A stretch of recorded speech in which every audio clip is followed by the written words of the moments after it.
في حينا زارنا فيل ظريف برفق قال لنا ليس هنالك ما يخيف، نحن الخير بطبعنا لا نرضى ظلم الضعيف، لا يحيا بيننا إلا الإنسان الشريف.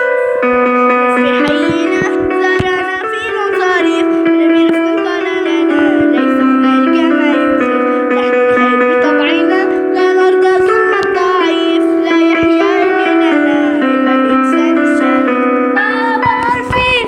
ذكي النبيل، بابار فيل ذكي النبيل، وعالم الأطفال عالم جميل، وعالم الأطفال عالم جميل، بالأخلاق الفاضلة بالمحبة بالأمل